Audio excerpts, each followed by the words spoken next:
Pengangguran. Kita belajar tentang tenaga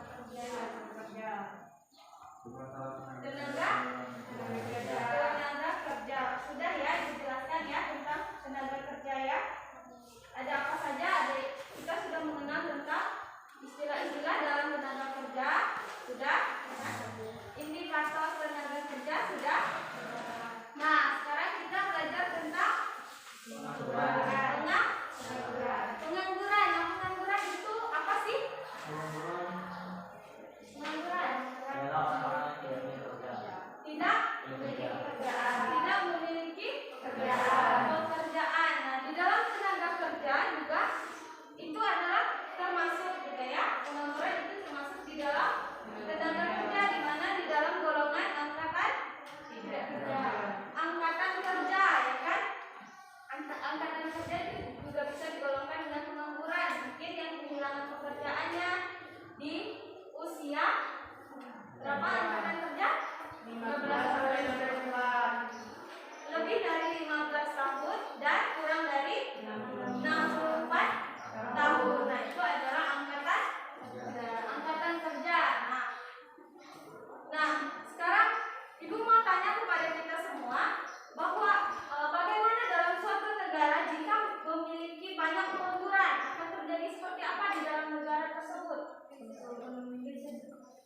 Krisis ekonomi atau resesi ekonomi. Pernah mendengar istilah resesi ekonomi? Tidak ya. Nah, resesi ekonomi itu adalah kelesuan kegiatan dagang ya, atau berkurangnya atau bisa jadi berhentinya kegiatan dagang jika di dalam sebuah negara itu memiliki banyak sekali pengangguran. Nah, Ibu memiliki data di sini ya.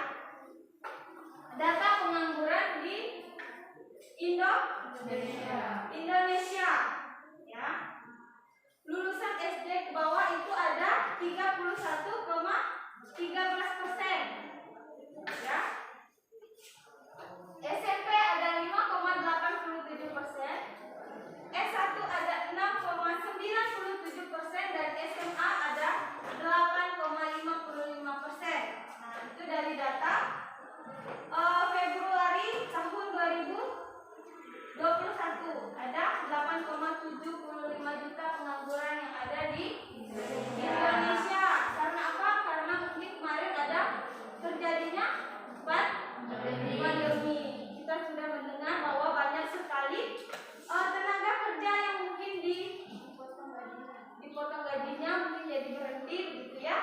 Dan ada juga yang di PHK atau pemutusan hubungan kerja. Nah, itu adalah tentang tadi apa? Pengangguran.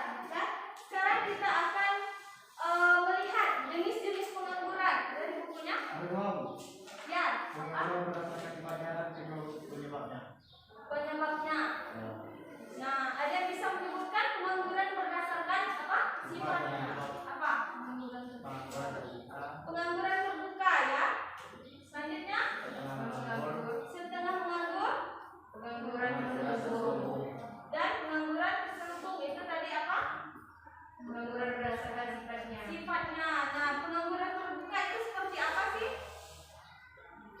Bagian dari angkatan kerja yang tidak bekerja atau sedang mencari pekerjaan, baik orang yang belum pernah bekerja sama sekali maupun yang sudah pernah bekerja. Nah, itu tadi adalah pengangguran terbuka. Yang kedua tadi setengah menganggur. Setengah menganggur, ya. Apa? Tenaga kerja yang bekerja di bawah jam normal, yaitu bekerja tidak optimal dan ditentukan namanya bekerja kurang dari 35 jam dalam seminggu. Nah, setengah menganggur adalah tadi pekerja yang kurang dari jam kerjanya, ya. Kalau tadi pengangguran terbuka adalah kesempatan kerjanya sedikit dibandingkan dengan tenaga kerja yang tersedia.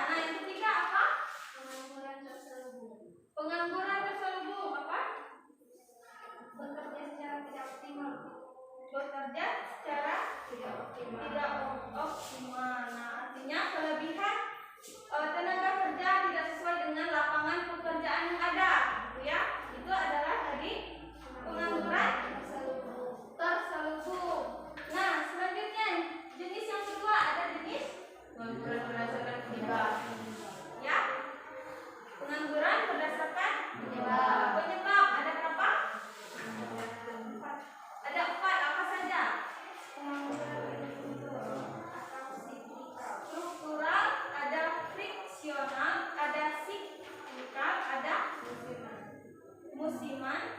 Selanjutnya ada teknologi. Nah, pengangguran struktural.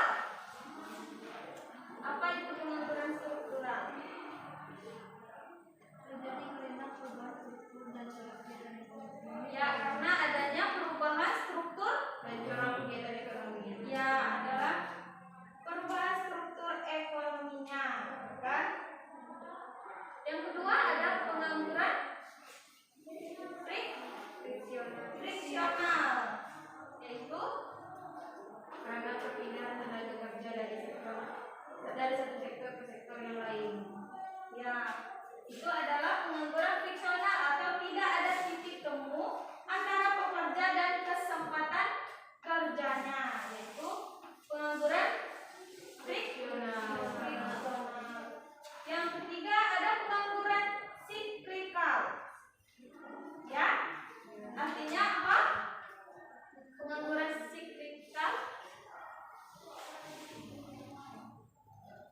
adanya penurunan kegiatan ekonomi di sebuah negara, ya. Itu adalah pengangguran siklikal. Nah, dan selanjutnya ada pengangguran musiman. Itu seperti apa pengangguran musiman itu? Terjadi secara berkala karena pengaruh musim. Ya, karena pengaruh musim itu adalah pengangguran musiman. Dan terakhir ada pengangguran teknologi. Pengangguran teknologi itu artinya tenaga kerja manusia digantikan oleh teknologi. Nah, kita ketahui di sekarang ini banyak sekali pabrik-pabrik yang tidak membutuhkan tenaga manusia, mungkin minim, ya. Minim membutuhkan tenaga manusia. Lebih banyak tenaga teknologi atau menggunakan mesin yang modern, ya kan? Nah, itu tadi adalah jenis-jenis pengangguran. Ada dua, yaitu berdasarkan sifat dan penyebab. Berdasarkan sifat ada berapa faktor? Ada tiga. Apa saja? Pengangguran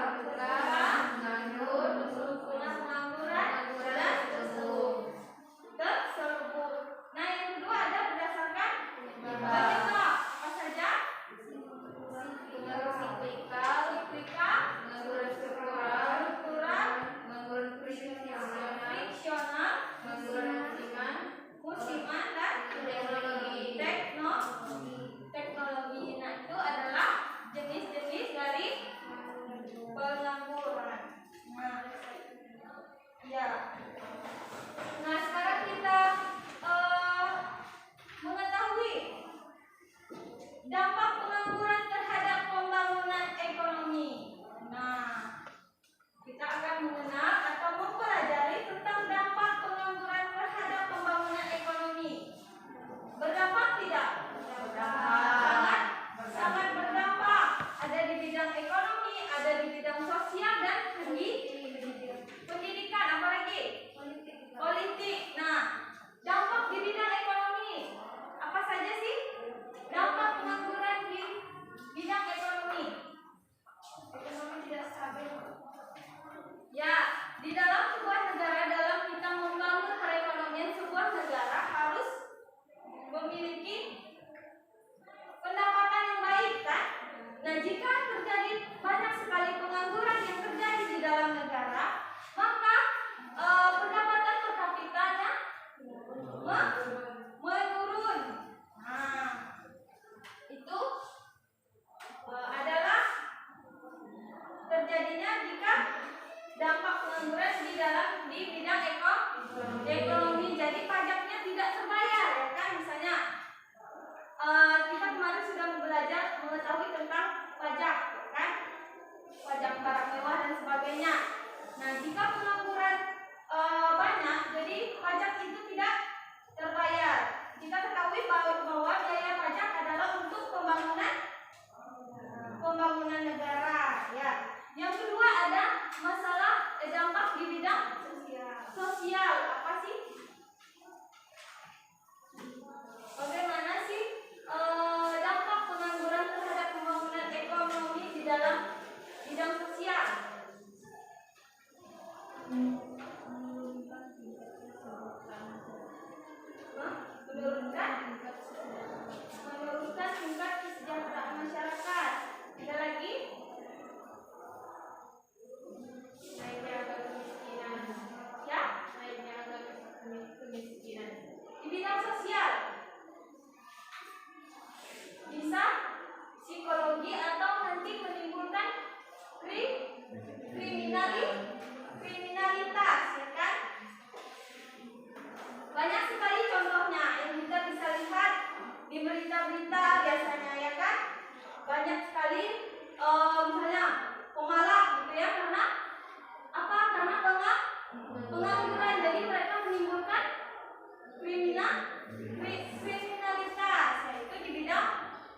sosial dan pendidikan.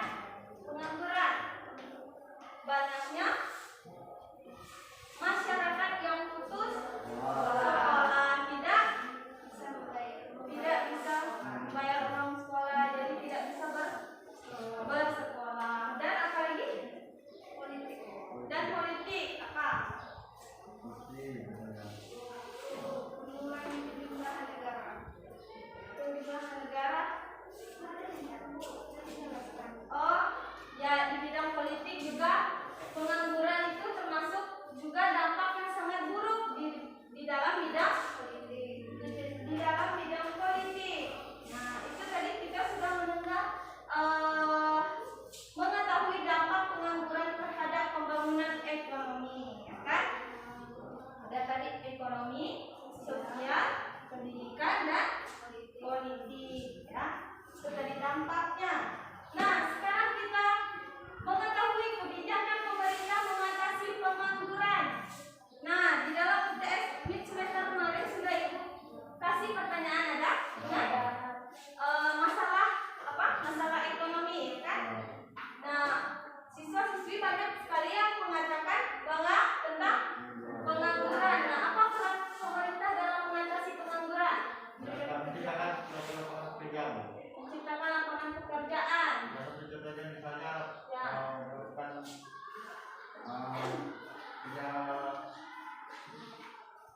melakukan apa tuh kandidasi itu. Ya, mengadakan transmigrasi. Ya, bagus sekali ya. Selanjutnya apa lagi? Mengadakan beasiswa bagi pelajar yang berprestasi. Iya, beasiswa ada juga ya. Selanjutnya apa lagi? Banyak sekali ya contohnya ya. Ya. Memberikan bantuan kepada fakir miskin. Boleh. Apa lagi?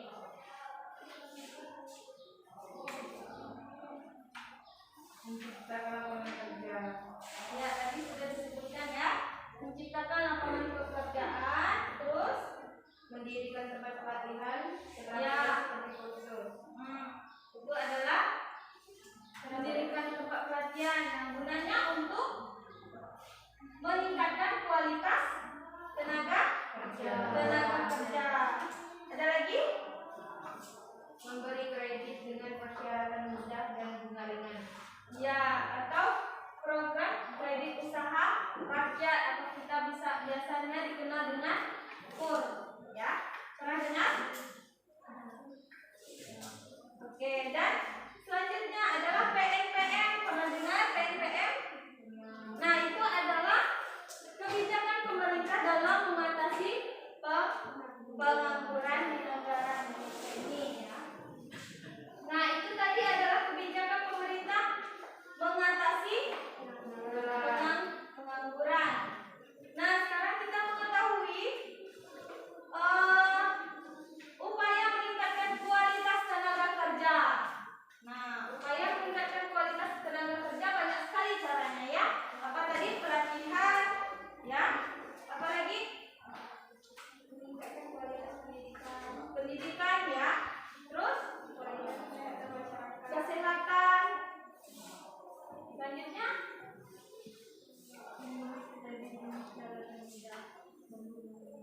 nah, itu upaya meningkatkan kualitas tenaga kerja, ya. Selanjutnya kita mengetahui tentang peran tenaga kerja dalam pembangunan. Peran tenaga kerja dalam pembangunan.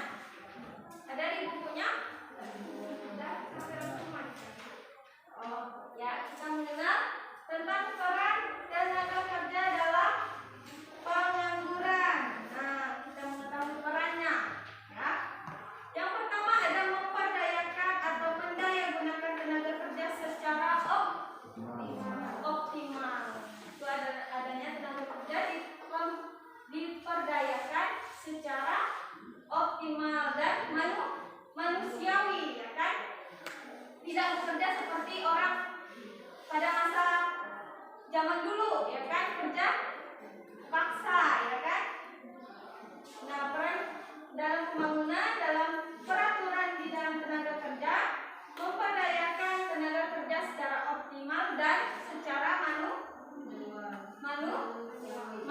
manusiawi.